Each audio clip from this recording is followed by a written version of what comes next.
جنات کے دربار میں پارٹ 5۔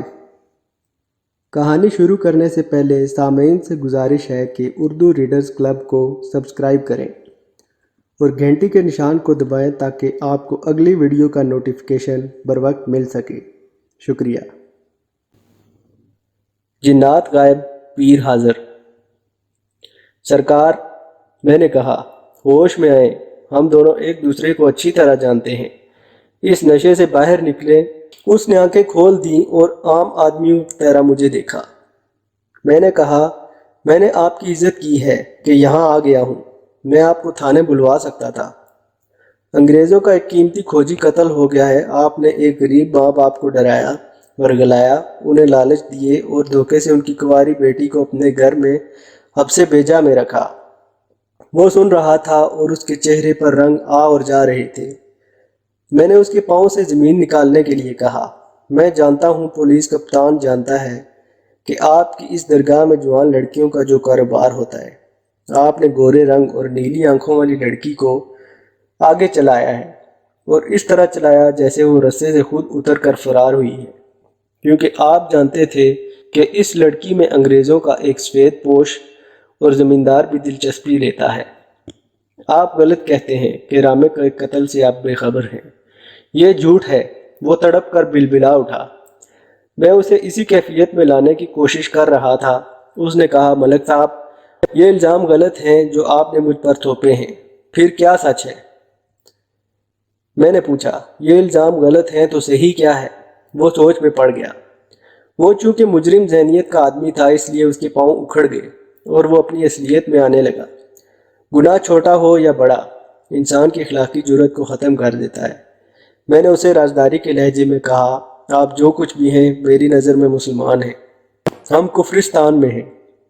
اگر میں آپ کو مشتبہ بنا کر تھانے بلا لوں اور برآمدے میں بٹھا دوں تو ہندو، سکھ اور عیسائی ہمارے مذہب کا مذاق اڑائیں گے اور کہیں گے کہ وہ دیکھو مسلمانوں کا پیر کس جرم میں تھانے بیٹھا ہے۔ میں آپ کے پاس اس طرح آیا ہوں جس طرح ایک مرید آیا کرتا ہے۔ میں جو پوچھ رہا ہوں صحیح صحیح بتائیں۔ میں آپ پر پردہ ڈالنے کی پوری کوشش کروں گا۔ اگر آپ گول گول باتیں کرتے رہے اور مجھے جھوٹ بول کر ٹالنے کی کوشش کرتے رہے تو آپ کی عزت میں بھی نہیں کر سکوں گا۔ میری ڈیوٹی ایسی ہی ہے۔ میں نے اور آگے جھک کر کہا، اور میں یہ بھی جانتا ہوں کہ سرکار اندر سے کیا ہے۔ میں اس وقت اس درگاہ پر چھاپا ماروں گا جب آپ نشے میں بدمست ہوں گے اور آپ کے گھر سے وہ عورتیں برآمد ہوں گی جنہیں اس گھر میں نہیں ہونا چاہیے۔ انگریز خود بدکار قوم ہے، اس لیے بدکاروں کو پہچانتی ہے۔ ارے چپ ہو جاؤ ملک بھائی۔ اس نے میرے ہاتھ پر اپنے دونوں ہاتھ رکھے اور دوستانہ بے تکلفی سے بولا، میرا تعلق صرف اس لڑکی کے ساتھ تھا، وہ سالی بھاگ گئی ہے، مجھے شک ہے اس زمیندار نے اسے بھگایا ہے۔ مجھے اس لڑکی کے ساتھ کوئی دلچسپی نہیں ہے۔ میں نے کہا، مجھے زمیندار کی گھوڑی کے ساتھ بھی دلچسپی نہیں۔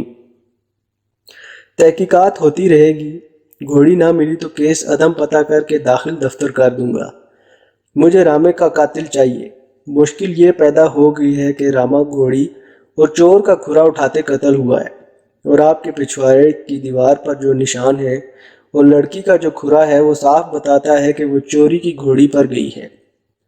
اس لیے مجھے گھوڑی اور لڑکی کے متعلق بھی معلوم کرنا ہے کہ وہ کہاں ہیں۔ آپ مجھے بتائیں کہ آپ کا اس لڑکی کے ساتھ کیا تعلق تھا، اور کیا وہ بھاگی ہے یا کوئی اور ڈرامہ تھا پردوں کے پیچھے؟ اس نے بغلے جھانکنے کی کوشش کی۔ انسانی فطرت کے مطابق اقبال جرم کے ساتھ ساتھ پردہ پوشی کا عمل بھی جاری رکھنے کی کوشش کی، لیکن میری استادی نے اس کی زبان رواں کر دی۔ میں اس کا سارا بیان آپ کو نہیں سنا رہا کیونکہ یہ اصل کہانی سے بھی لمبا ہے۔ اس کے اہم حصے سنا دیتا ہوں۔ اس کے آخری الفاظ میرے ذہن میں آج بھی محفوظ ہیں، اور میں اپنی سادہ لوگ قوم کو بتانا چاہتا ہوں کہ اکثر پیر اسی قسم کے ہوتے ہیں۔ اس نے کہا تھا، آپ جانتے ہیں کہ اس پیری مریدی کی حقیقت کیا ہے؟ لوگ مجبور اور بیوقوف ہوتے ہیں اور ہم چالاک اور نوسرباز۔ جو پیر یہ دعویٰ کرتا ہے کہ اس کے قبضے میں جن ہیں، اسے میرے سامنے بٹھا دے، میں اسے بتاؤں گا کہ ایسے ہی جن میرے قبضے میں بھی ہیں۔ یہ سب دھوکہ بلکہ نظر کا دھوکہ ہے، اور اولاد دینے والے پیر بے اولاد عورتوں کو جو اولاد دیتے ہیں، وہ اولاد دعاؤں یا تعویذوں کی نہیں، وہ پیر کی ہوتی ہے۔ لوگ اتنے احمق ہیں کہ یہ بھی نہیں جانتے کہ اولاد دینے والا پیر صرف عورتوں پر عمل ہی کیوں کرتا ہے اور صرف اسی کو تعویذ دیتا ہے۔ وہ خاوند کے ساتھ کوئی سروکار نہیں رکھتا، اس کی دلچسپی صرف عورت کے ساتھ ہوتی ہے۔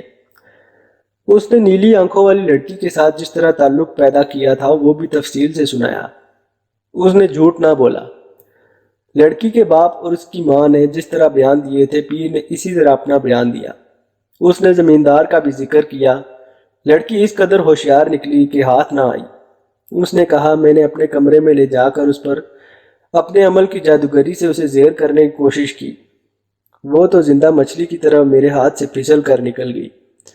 کہنے لگی اپنا جادو کسی اور پر چلانا۔ میں ایسی ہوتی تو بڑے بڑے خوبصورت اور امیر آدمی میرے پیچھے پھرتے ہیں۔ میں کسی پر لعنت بھی نہیں بھیجتی اور میرے ہاتھ سے نکل گئی۔ اس کے ماں باپ کو ڈرایا دھمکایا تو وہ ایک روز اسے میرے پاس لے آئے۔ میں اسے اندر لے گیا اور اسے کہا کہ میری نیت بری نہیں۔ میں نے دوسرے کمرے میں جا کر کلوروفارم کی شیشی نکالی، چند قطرے رومال پر ڈالے، رومال چھپا کر لایا۔ لڑکی میرے پلنگ پر بیٹھی تھی، رومال اس کی ناک پر رکھ دیا، وہ فوراً بے ہوش ہو گئی۔ اس کے ماں باپ دوسرے کمرے میں بیٹھے تھے۔ پیر نے انہیں اسی طرح چلتا کیا جس طرح ان دونوں نے مجھے سنایا تھا۔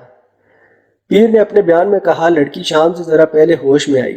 اس نے اودھم مچا دیا، کئی ڈھنگ کھیل کر اسے خاموش کرایا، بعد میں ڈرایا، لالچ دیے، دھمکیاں دی، مگر اس پر کچھ اثر نہ ہوا۔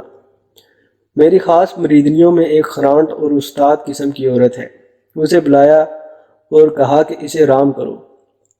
میں نے لڑکی کے کمرے میں جانا چھوڑ دیا۔ لڑکی اسی عورت کی تحویل میں رہی۔ 7-8 روز گزر گئے۔ اس عورت نے مجھے خوشخبری سنائی کہ لڑکی نرم ہو رہی ہے اور مجھے قبول کر لے گی، مگر ایک صبح مجھے بتایا گیا کہ لڑکی غائب ہے اور پچھواڑے ایک رسا لٹک رہا ہے۔ میں نے جا کر دیکھا، رسا لٹک رہا تھا، اوپر سرا مومٹی سے بندھا تھا۔ میں اس عورت سے ملنا چاہتا ہوں، میں نے کہا۔ وہ بھی چلی گئی ہے، اس نے جواب دیا۔ اس میں کوئی شک نہیں کہ لڑکی کو اسی نے بھگایا ہے۔ اگر وہ یہاں رہتی تو میں اسے زندہ نہ چھوڑتا۔ میں کیسے یقین کروں کہ وہ خود غائب ہوئی اور اسے آپ نے مروا نہیں دیا؟ میں نے پوچھا وہ کہاں کی رہنے والی تھی؟ ایسی عورتیں کہیں کی بھی نہیں ہوتی، اس نے جواب دیا۔ اس کا پیشہ ہی یہی تھا، لڑکیوں کو ورگلانا اور مریدنیوں میں اضافہ کرنا۔ یہ عورت 2 سال سے میرے پاس تھی، ہر ڈھنگ کھیلنا جانتی تھی، چوروں ڈاکوں کے لیے گھر بھیدی کا کام کرتی تھی۔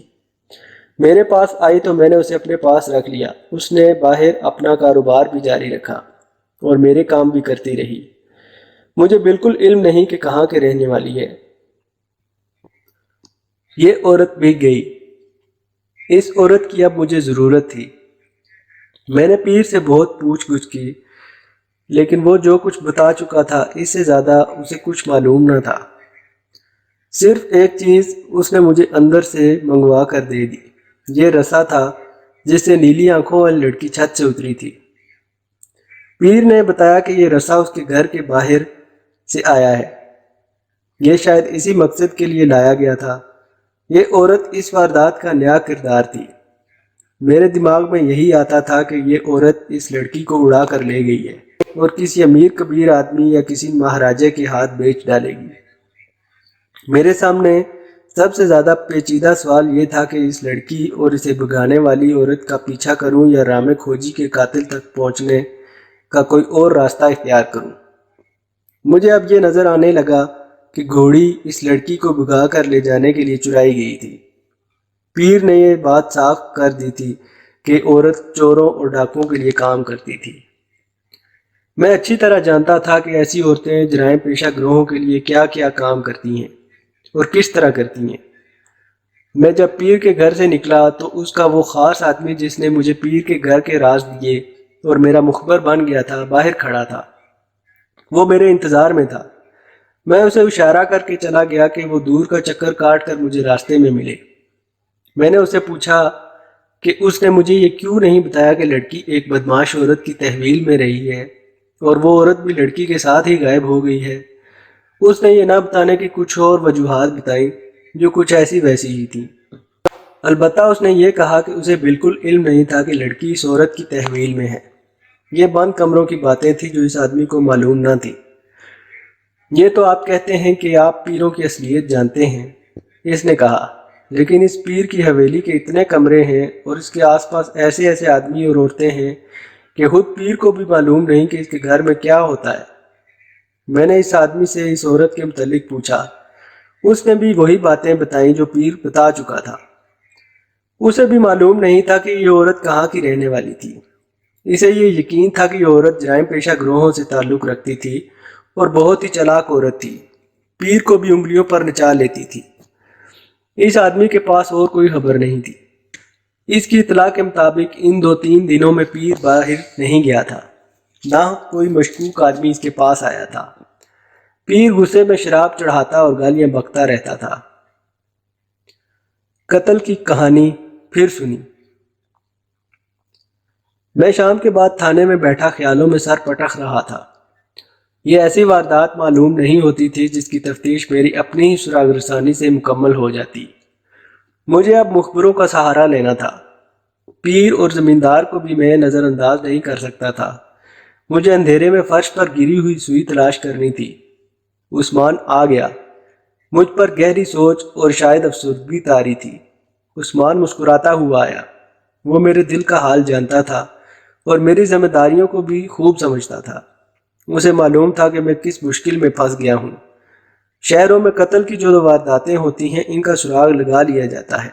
رات سڑک پر پڑی ہوئی لاش ملے تو اس کے وارثوں کو تلاش کر کے اس کے قاتل کو بھی پکڑا جا سکتا ہے۔ مگر میرے سامنے ایسی واردات تھی جس کی تفتیش کے تمام راستے اندھیروں میں جا کر گم ہو جاتے۔ اگر رامے کھوجی کو کسی جرائم پیشہ گروہ نے قتل کیا تھا تو یہ کون گروہ تھا؟ سہارا صرف مخبروں کا لینا تھا، مگر یہ خطرہ موجود تھا کہ مخبر دوگلے تھے۔ سب سے بڑا خطرہ یہ تھا کہ انگریز ڈی ایس پی کا دورہ 8-10 روز تک متوقع تھا۔ میری اس پریشانی کو جانتے ہوئے عثمان مسکراتا ہوا آیا جیسے ہم نے تفتیش کامیابی سے مکمل کر کے ملزم پکڑ لیے ہوں۔ اس نے میرے سامنے بیٹھ کر کہا، جناب عالی، نیلی آنکھوں والی لڑکی خدا نے آپ کی تختی پر لکھی ہی نہیں۔ یہ تفتیش مجھے آزادی سے کرنے دیں۔ اپنے زندگی کی وہ شام مجھے آج تک یاد ہے۔ عثمان کی مسکراہٹ میری آنکھوں کے سامنے ہے۔ اس کا طفلانہ سا انداز بڑا ہی پیارا ہوا کرتا تھا۔ اس پریشانی کے عالم میں عثمان کا یہ مذاق مجھے برا نہ لگا بلکہ اچھا لگا۔ اعصاب تھک چکے تھے۔ میں اس وقت تک بوڑھا نہیں تھا۔ میں نے عثمان کو چھیڑ دیا تاکہ وہ اور زیادہ مذاق کرے۔ میں نے اسے کہا، یار عثمان، سچی پوچھو تو اس وقت مجھے نیلی آنکھوں والی لڑکی چاہیے۔ قتل ہو جاؤ گے ملک صاحب، اس نے کہا۔ اخباروں میں خبر چھپے گی کہ ایک ASI نے اپنے SHO کو قتل کر دیا ہے۔ کچھ دیر گپ شپ چلتی رہی جو آہستہ آہستہ واردات پر آ گئی۔ عثمان اتنا ہی سنجیدہ ہو گیا جتنا میں تھا۔ واردات کے مختلف پہلوؤں پر بات کرتے کرتے ہم دونوں پریشان ہی ہوتے چلے گئے۔ عثمان نے کہا، شرفو کو بلا کر ایک بار پھر پوچھتے ہیں کہ راما کس طرح قتل ہوا۔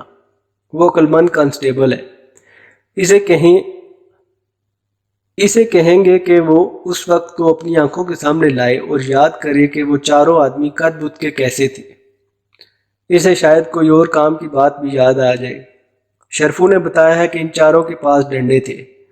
شرفو جھوٹ نہیں بولتا، ڈنڈے ہی ہوں گے، لیکن ملک صاحب اگر وہ مینا یا بساکھا کے کسی ایسے ہی جرائم پیشہ گروہ کے آدمی ہوتے تو ان کے پاس خنجر، چاقو، برچھیاں یا تلواریں ضرور ہوتی۔ آپ جانتے ہیں کہ ان کے پاس پستول اور بندوقیں بھی ہیں۔ ان میں سے کوئی 1 یا 2 آدمی چھپ کر شرفو کانسٹیبل کو بھی رامے کھوجی کے ساتھ ختم کر سکتے تھے۔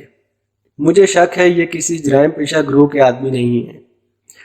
میں نے اشرف علی کانسٹیبل کو بلا کر اپنے پاس بٹھایا اور اس سے کہا کہ وہ رامے کھوجی کے قتل کی آنکھوں دیکھا حال ایک بار پھر سنائے اور ذہن پر زور دے کر یہ یاد کرے کہ وہ کیسے آیا تھا۔ اس نے ایک بار سنائی ہوئی کہانی ایک بار پھر سنا دی۔ میں نے اسے کہا، شرفو یہی کہانی ایک بار پھر سناؤ۔ میں نے اس کے چہرے پر تبدیلی سی دیکھی۔ وہ کھسیانی سی ہنسی ہنس پڑا۔ میں نے کہا، شرفو قاتلوں کا کچھ پتہ نہیں چل رہا۔ ہم کوشش کر رہے ہیں کہ تمہیں کوئی چہرہ یاد آ جائے۔ سناؤ کیا ہوا تھا۔ اس نے ساری بات ایک بار پھر سنا دی۔ عثمان نے مجھے گہری نظروں سے دیکھا۔ اس نے بھی وہی محسوس کیا تھا جو میں نے کیا تھا۔ اشرف علی کے 3 بیانوں میں کچھ فرق تھا۔ ایک بار اس نے کہا کہ اس کے تعاقب میں 3 آدمی دوڑے، 2 بار اس نے 2 کہے۔ رامے پر چاروں نے ڈنڈے برسانے شروع کر دیے تھے۔ میں نے پوچھا، جی چاروں نے؟ تم کہتے ہو ان میں سے ایک نے تمہاری طرف اشارہ کر کے کہا تھا کہ اسے بھی ختم کر دو۔ میں نے پوچھا، تم اسی وقت بھاگے تھے یا رامے پر ڈنڈے پڑنے سے پہلے یا بعد میں؟ انہوں نے جو ہی رامے پر حملہ کیا میں بھاگ اٹھا۔ اس نے جواب دیا، تم نے دوڑتے دوڑتے سنا تھا کہ حملہ آوروں میں سے ایک نے کہا کہ اسے بھی ختم کر دو۔ میں نے پوچھا، جی میں دوڑ رہا تھا۔ تمہیں اشارہ کیسے دکھائی دیا؟ میں نے پوچھا، تم نے کیسے جانا کہ اسی آدمی نے تمہاری طرف اشارہ کیا تھا؟ وہاں جی میں ہی تھا، اشرف علی نے جواب دیا، اس نے اشارہ ضرور کیا ہوگا۔ دیکھو شرفو، میں نے کہا، تم پرانے کانسٹیبل ہو، سب باتیں سمجھتے ہو۔ وہ رامے کو ختم کر کے تمہارے پیچھے دوڑے ہوں گے۔ اتنی دیر میں تم بہت دور نکل گئے ہوگے۔ تم نے مجھے اپنے بھاگنے کا جو رستہ دکھایا تھا وہاں چٹانیں تھیں۔ اتنی دیر میں تم چٹانوں میں چلے گئے تھے، اس کی وضاحت کرو۔ شاید میں سمجھنے میں غلطی کر رہا ہوں۔ اشرف علی شکنجے میں۔ اس نے جو جواب دیا اس سے میں مطمئن نہ ہوا، بلکہ عثمان نے چونک کر میری طرف دیکھا۔ رامے پر حملہ کتنے بجے ہوا تھا؟ عثمان نے پوچھا۔ 3 اور 4 بجے کے درمیان۔ صحیح جواب دینا، ہم نمبردار سے پوچھ لیں گے۔ سورج غروب ہونے کے بعد، اشرف علی نے جواب دیا۔ گویا تم 2 گھنٹے سے کچھ زیادہ وقت دوڑتے رہے ہو۔ میں نے کہا، جی 2 گھنٹے۔ سیدھے گاؤں میں گئے تھے یا چکر کاٹ کر؟ عثمان نے پوچھا۔ سیدھا گیا تھا۔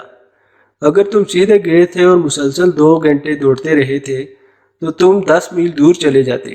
عثمان نے کہا، وہ گاؤں وہاں سے صرف 1.5 میل دور ہے۔ اس سے آدھا وقت دوڑ کر تم سیدھے یہاں تک پہنچ سکتے تھے۔ میں نے کہا، تمہارے تعاقب میں کتنے آدمی دوڑے؟ اچھی طرح یاد کر لو۔ اس نے کوئی جواب نہ دیا۔ میری طرف دیکھنے لگا۔ اس کے بعد عثمان نے اور میں نے اس پر اس طرح سوال کرنے شروع کر دیے جیسے تیر چلائے جاتے ہیں۔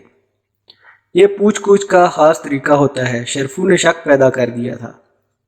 ہم ایک سوال گھما پھرا کر کئی بار کرتے تھے۔ عثمان اٹھا اور اشرف علی کے پیچھے کھڑا ہو گیا۔ اشرف علی کے سر پر پگڑی تھی۔ وہ کسی سوال کا جواب دے رہا تھا کہ عثمان نے اس کی پگڑی سر سے اتار کر پھینک دی۔ اس کے بالوں کو مٹھی میں لے کر زور سے اوپر کھینچا۔ اشرف علی اٹھا۔ عثمان نے جھٹکا دے کر اسے اپنی طرف کیا اور اس کے ٹخنوں پر اپنا پاؤں مار کر اڑنگا دیا کہ اشرف علی کو فرش پر ایسا گرایا کہ وہ چاروں شانوں چت گر گیا۔ اس کے ساتھ ہی عثمان نے 2 کانسٹیبلوں کو آواز دی۔ فوراً ہی عثمان اشرف علی کے سینے پر کھڑا ہو گیا۔ میں تشدد کا قائل نہیں تھا۔ میں نے اٹھ کر عثمان کا بازو پکڑا۔ عثمان نے سخت لہجے میں اپنا بازو چھڑایا اور مجھے دھکا دے کر غضبناک آواز میں بولا، پیچھے رہو ملک صاحب، آپ کی شرافت ہمیں بہت خراب کر چکی ہے۔ آپ ہفتوں سے راگرسانی کرتے رہیں گے، میں 5 منٹ میں آپ کو رامے کے قاتل کا نام پتہ بتا دوں گا۔ اس نے اشرف علی کے سینے پر اچھلتے ہوئے اسے گالی دی اور پوچھا، میں جب گھوڑی کی چوری کے موقع پر جانے کے لیے دوسرے کانسٹیبلوں کو ساتھ لے جا رہا تھا تو تم نے آگے ہو کر کیوں کہا تھا کہ میں جاؤں گا؟ ملک صاحب میرے قریب نہ آنا۔ میں الگ کھڑا ہو گیا۔ اتنے میں وہ 2 کانسٹیبل آگے جنہیں عثمان نے آواز دی تھی۔ یہ اذیت رسانی کے ماہر تھے۔ میرے دفتر میں گز لمبا ڈنڈا پڑا تھا۔ عثمان نے کہا، یہ ڈنڈا ادھر لاؤ۔ ڈنڈا اس کے ہاتھ میں آیا تو عثمان نے اشرف علی کے سینے سے اتر کر اس سے کہا، منہ پورا کھول دو۔ اشرف علی منت سماجت کرنے لگا۔ عثمان نے اس کا منہ کھلوا لیا اور ڈنڈا درمیان سے اس کے منہ میں رکھ دیا۔ ڈنڈے کے دونوں سرے فرش سے اتنے ہی اونچے تھے جتنا اشرف علی کا منہ اونچا تھا۔ عثمان نے 1 پاؤں ڈنڈے کے ایک سرے پر اور دوسرے پر رکھ دیا، پھر دباؤ ڈالنا شروع کیا۔ ڈنڈا اشرف علی کے ہونٹوں کے دونوں کونوں کو کاٹنے لگا۔ وہ بری طرح تڑپا۔ ایک کانسٹیبل اس کی رانوں پر کھڑا تھا اور دوسرے نے اپنی ٹانگیں پھیلا کر اس کے ہاتھوں پر اور پاؤں پر رکھ دی تھی۔ 3-4 منٹ بعد عثمان نے اس کے منہ سے ڈنڈا نکالا اور پوچھا، بولو گے؟ شرفو نے ہاں میں سارے لایا۔ اسے اٹھایا گیا۔ اس نے کہا، ان سب کانسٹیبلوں کو باہر بھیج دیں۔ دونوں باہر چلے گئے۔ وعدہ معاف گواہ بنا لو، اشرف علی نے کہا۔ بنا لیا، میں نے کہا۔ دھوکہ تو نہیں ہوگا؟ اس نے پوچھا۔ عثمان نے پوری طاقت سے الٹا ہاتھ اس کے منہ پر دے مارا۔ وہ پیچھے دیوار سے جا لگا۔ عثمان نے اسے گالی دے کر کہا، تو ہمیں اپنے جیسا سمجھتا ہے؟ کرسی پر بیٹھو، کاغذ قلم دو ملک صاحب، میں بیان لکھتا ہوں۔ رامے کھوجی کو میں نے قتل کیا ہے، اشرف علی نے کہا۔ تمہاری اپنی دشمنی تھی یا کسی اور کے لیے قتل کیا ہے؟ میں نے پوچھا۔ مینا کے لیے، اس نے جواب دیا۔ اب پوری بات سناؤ، میں نے کہا۔ ذرا سی بھی گڑبڑ ہوئی تو وعدہ معاف گواہ نہیں بن سکو گے اور سیدھے پھانسی پر چڑھو گے۔ اس کے بیان اور ہماری جرح سے اس کا جو بیان بنا وہ یہ تھا۔ مینا ایک اشتہاری اور پیشہ ور رہزن تھا۔ اس زمانے میں ایسے افراد کو ٹھگ کہا کرتے تھے۔ مینا بڑی اچھی شکل و صورت اور چھریرے بدن والا آدمی تھا۔ وہ زندہ دل اور شگفتہ مزاج بھی تھا۔ اسے دیکھ کر کوئی کہہ نہیں سکتا تھا کہ یہ شخص اتنا خطرناک مجرم ہے۔ رامے کھوجی کے قتل کے وقت اس کی عمر میرے اندازے کے مطابق 34-35 سال تھی۔ وہ قتل اور ڈاکے کی متعدد وارداتوں میں مطلوب تھا۔ میں اس وقت تک مخبروں کی اطلاع پر 3 چھاپے مار چکا تھا، لیکن ہر بار مینا نکل جاتا۔ اسے پولیس کے چھاپے کا قبل از وقت پتہ چل جاتا تھا۔ اس کی ایک وجہ یہ تھی کہ ہمارے مخبر دوگلا کردار ادا کرتے تھے، اور دوسری وجہ یہ تھی کہ اس کے اپنے مخبر پولیس پر نظر رکھتے تھے۔ مینا نے یہ کمال کر دکھایا کہ میرے کنسٹیبل کو اپنا باقاعدہ مخبر بنا رکھا تھا۔ یہ اشرف علی تھا، جسے میں اور عثمان قابل اعتماد اور عقل مند کنسٹیبل سمجھتے تھے۔ اشرف علی 2.5 سال سے اس کے لیے مخبری کر رہا تھا۔ اس نے اپنے بیان میں اعتراف کیا کہ میرے 2 چھاپوں کی قبل از وقت اطلاع اس نے مینا تک پہنچائی تھی۔ اشرف علی کو اس کا بہت معاوضہ ملتا تھا۔ گھوڑی کی چوری اور رامے کھوجی کے قتل سے چند دن پہلے اشرف علی 5 روز کی چھٹی گیا تھا۔ اس نے اقبال جرم میں بتایا کہ وہ مینا کے پاس اس کے بلاوے پر گیا تھا۔ اس نے اس گاؤں کا نام بتایا جہاں مینا کچھ دیر کے لیے ٹھہرا تھا۔ مینا نے اسے یہ کام سونپا۔ یہ اس واردات کا دلچسپ پہلو ہے۔ جن دنوں زمیندار شکار پر گیا تو نیلی آنکھوں والی لڑکی کے گاؤں سے گزرتے وقت اس کی نظر لڑکی پر پڑی تھی اور وہ اس کے گھر چلا گیا تھا۔ انہی دنوں مینا نے ادھر سے گزرتے اس لڑکی کو دیکھا تھا۔ مینا نے اشرف علی کو بتایا تھا کہ لڑکی نے اس کے پاؤں جکڑ لیے۔ وہ اس وقت گاؤں سے کچھ دور لڑکیوں کے ساتھ ادھر ادھر بھاگ دوڑ رہی تھی۔ اس نے لڑکی کو بلایا، نام پوچھا، ان کے درمیان رسمی سی باتیں ہوئیں۔ مینا نے محسوس کیا کہ لڑکی نے بھی اسے پسند کیا ہے۔ دوسرے دن مینا پھر ادھر گیا، وہ لڑکی کو بتا گیا تھا۔ لڑکی وہاں کھڑی تھی۔ اس روز لڑکی نے مینا کی محبت قبول کر لی اور اپنی محبت کا اظہار بھی کیا۔ مینا اسی روز لڑکی کو اپنے ساتھ لے جاتا، لیکن مینا کو کہیں اور جانا تھا۔ لڑکی کے دل کا راز، مینا۔ اشرف علی کو مینا نے بتایا کہ ایک زمیندار اور پیر حکیم صاحب بھی اس لڑکی کو پھانسنے کی کوشش کر رہے ہیں۔ یہ دونوں لڑکی کے گھر جانے لگے تھے۔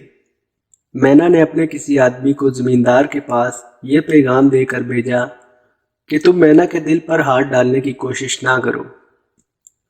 اگر تم لڑکی کے گھر جانے سے باز نہ آئے تو کسی کو پتہ بھی نہیں چلے گا کہ تمہیں کون قتل کر گیا ہے۔ زمیندار نے اس دھمکی کا جواب یہ دیا کہ چوروں کی طرح قتل کرنا مردوں کا کام نہیں، میرے سامنے آؤ۔ یہ جواب سن کر مینا نے اپنے 2 آدمیوں سے کہا کہ جب میں کہوں اس لڑکی کو اس زمیندار کی گھوڑی پر سوار کرا کے لے آنا۔ مینا 3-4 بار رات کے وقت لڑکی کے گاؤں گیا۔ لڑکی کو اشارہ معلوم تھا۔ مینا بھیڑیے کی لمبی آواز نکالتا تھا، جو سن کر لڑکی باہر آ جاتی اور مینا سے ملتی تھی۔ اشرف علی کے اس انکشاف سے یہ راز کھلا کہ لڑکی کے ماں باپ کے بیان کے مطابق لڑکی 3-4 بار رات کو باہر گئی اور دیر سے واپس آئی تھی۔ ان کا خیال تھا کہ وہ زمیندار سے ملنے جاتی ہے۔ مینا کو کہیں دور جانا پڑا۔ اشرف علی کو معلوم نہ تھا کہ مینا کہاں گیا ہے۔ وہ واپس آیا تو اسے پتہ چلا کہ لڑکی پیر حکیم صاحب کے گھر ہے۔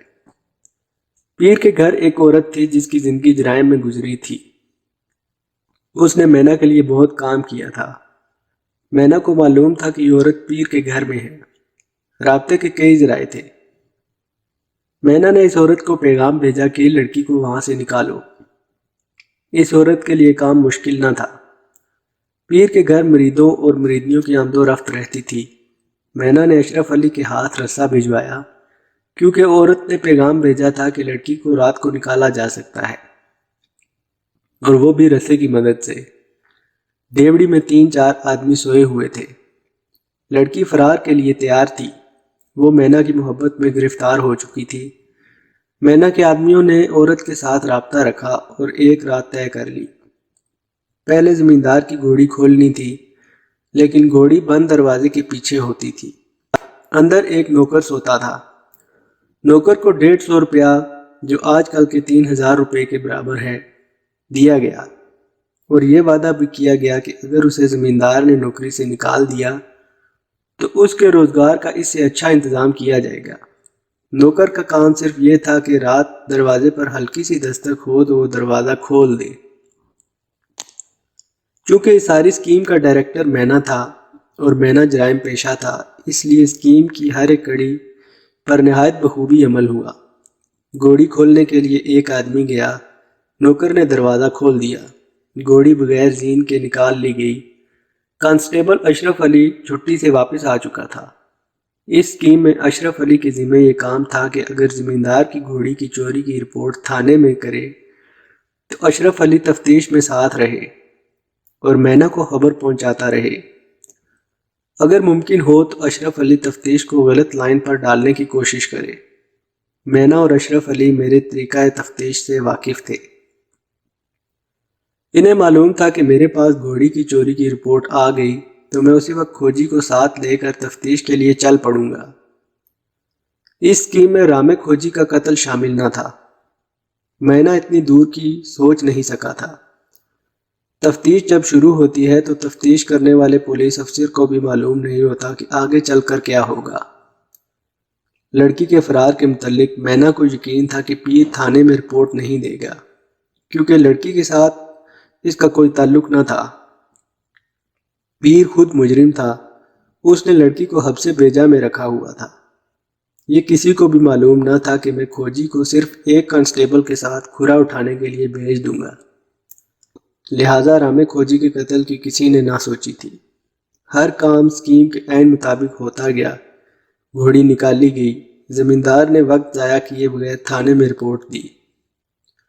میں نے اسی وقت عثمان کو 2 کانسٹیبلوں کے ساتھ جائے واردات پر بھیج دیا۔ اشرف علی کو معلوم تھا کہ گزشتہ رات گھوڑی اور لڑکی نکالی جائے گی۔ وہ اپنی ڈیوٹی پوری کرنے کے لیے برآمدے میں کھڑا تھا۔ اس کی توقع کے عین مطابق زمیندار آ گیا۔ اشرف علی نے وردی پہن لی تھی۔ عثمان نے 2 کانسٹیبلوں کو بلایا تو اشرف علی نے آگے ہو کر کہا کہ میں جاؤں گا۔ یہ ذہین اور ہوشیار سپاہی تھا۔ عثمان نے اسی کو ساتھ لے کر جانا پسند کیا۔ عثمان رامے کھوجی کو بھی ساتھ لے گیا تھا۔ رامے کھوجی نے نہایت کامیابی سے کھرا اٹھایا۔ اشرف علی کے بیان کے مطابق گاؤں سے باہر ایک آدمی کھڑا تھا۔ دوسرا آدمی نوکر کی مدد سے گھوڑی لے آیا اور باہر جو آدمی کھڑا تھا وہ گھوڑی پر سوار ہو گیا۔ گھوڑی کو گاؤں سے 2-2.5 فرلانگ دور پیر حکیم صاحب کی بستی تک لے جایا گیا۔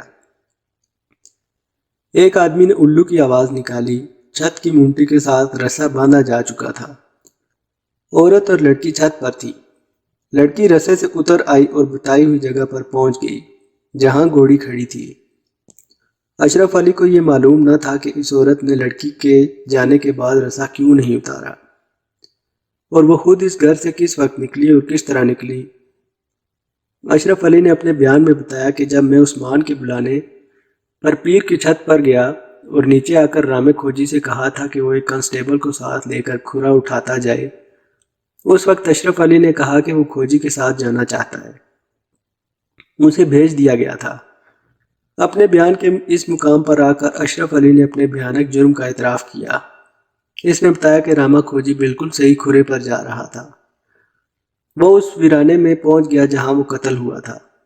اشرف علی کے کہنے کے مطابق اس وقت مینا وہاں سے 1.5-2 میل کے فاصلے پر چھوٹے سے ایک گاؤں میں موجود تھا اور لڑکی اس کے ساتھ تھی۔ اشرف علی کو معلوم تھا کہ مینا کو اس گاؤں میں آنا تھا۔ راما کھوجی کھرا اٹھاتے ادھر ہی جا رہا تھا۔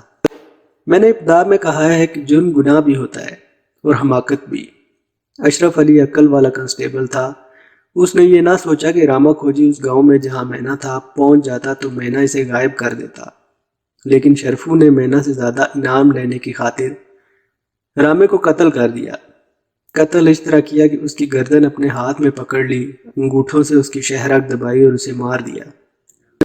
اس نے لاش درختوں کے پتے اور شاخیں توڑ کر ان میں چھپا دی۔ اس جگہ سے کوئی نہ گزرتا تھا۔ اوٹ بہت اچھی تھی۔ شرفو کو یقین تھا کہ رات کو بھیڑیے، گیدڑ اور لگڑ بھگے لاش کھا لیں گے۔ اس سے پتہ ہی نہیں چلے گا کہ راما کس طرح قتل ہوا۔ اشرف علی ادھر ادھر ٹہلتا رہا، کہیں بیٹھا رہا اور شام کو اس گاؤں میں پہنچ گیا جس کے نمبردار اور آدمیوں کے ساتھ وہ تھانے آیا تھا۔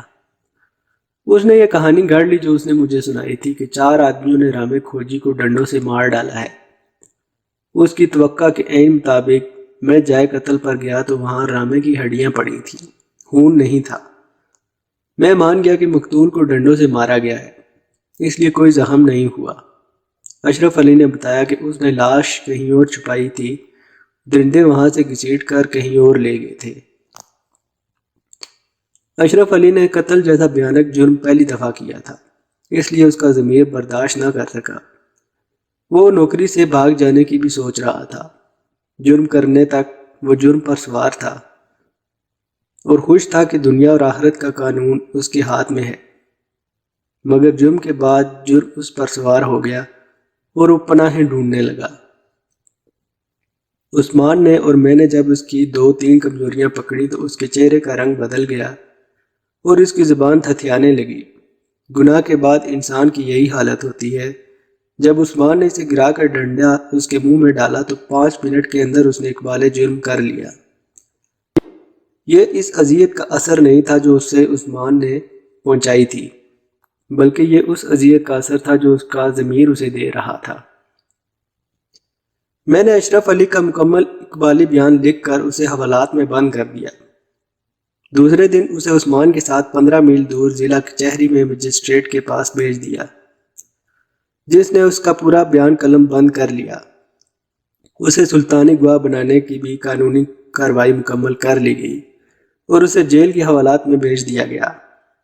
اب میرے سامنے سب سے بڑا مسئلہ مینا کی گرفتاری کا تھا۔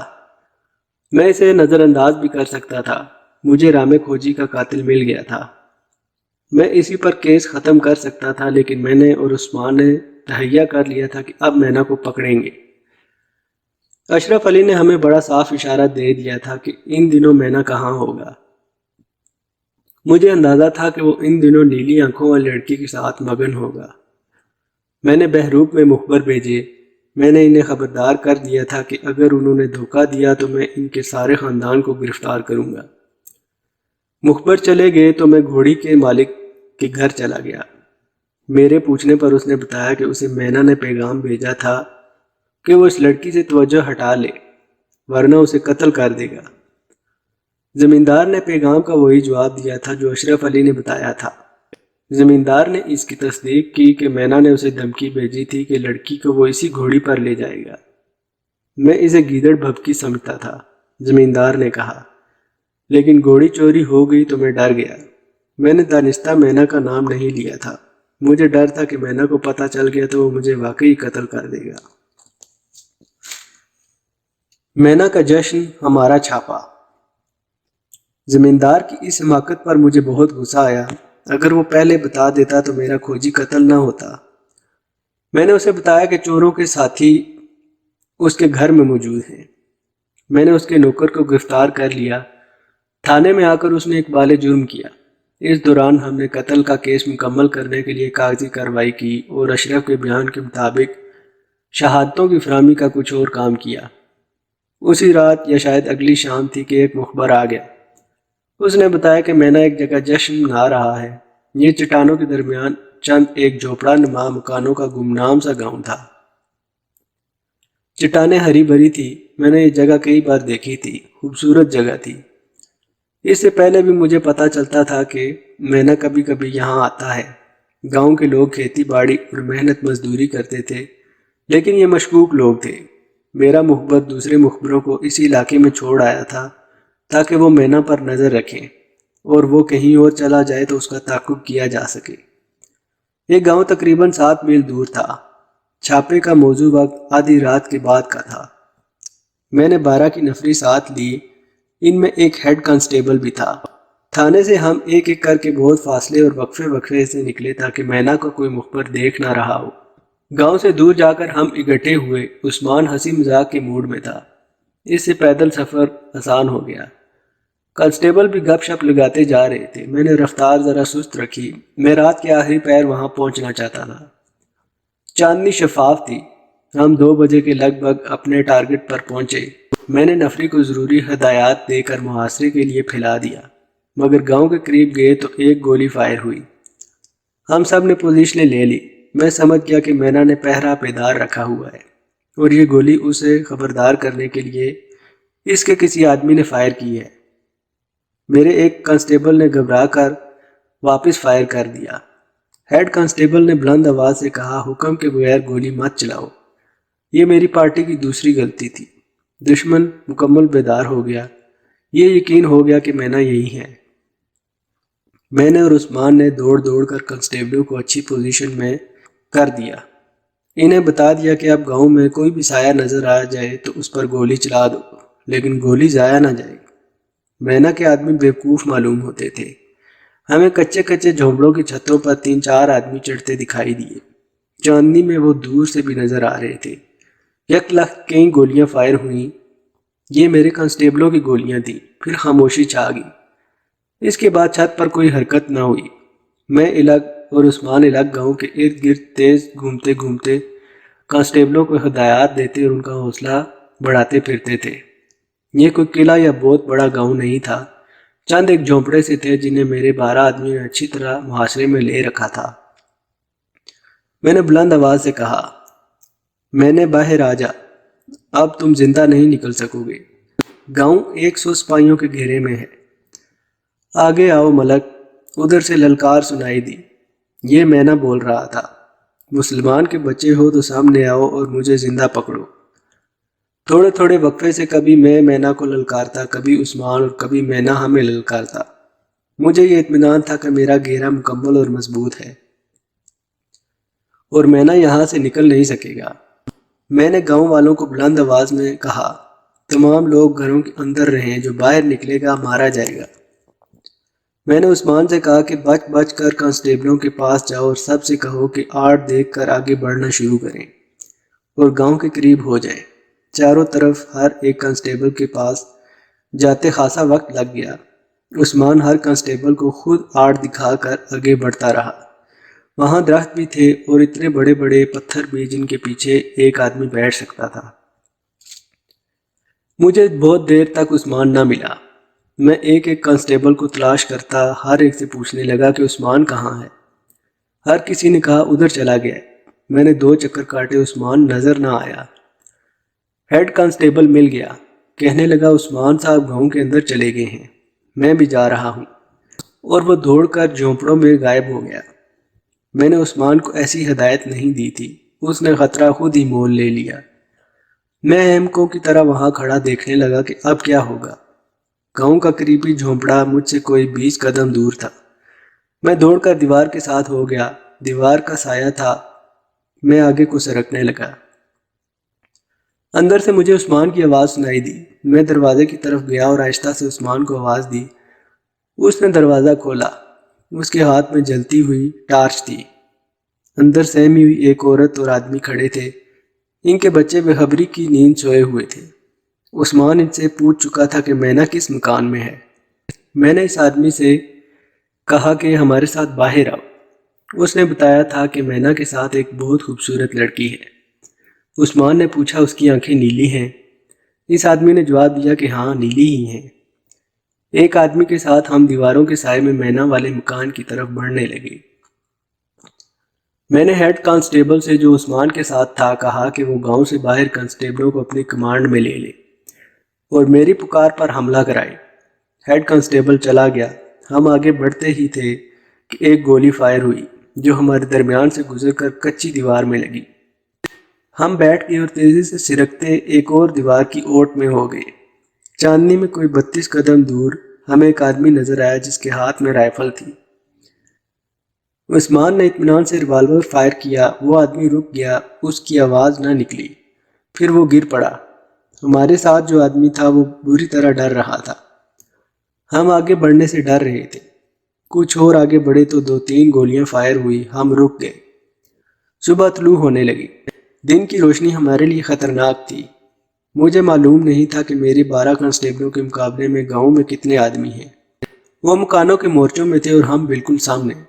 عثمان نے بڑے شگفتہ انداز میں کہا، فکر نہیں کرے ملک صاحب۔ اس نے للکارا تھا کہ مسلمان کے بچے ہو تو سامنے آؤ، دن چڑھ رہا ہے، سامنے جا کر پکڑیں گے۔ عثمان کو معلوم نہیں تھا کہ یہ اس کی خوش باش زندگی کی آخری صبح ہے۔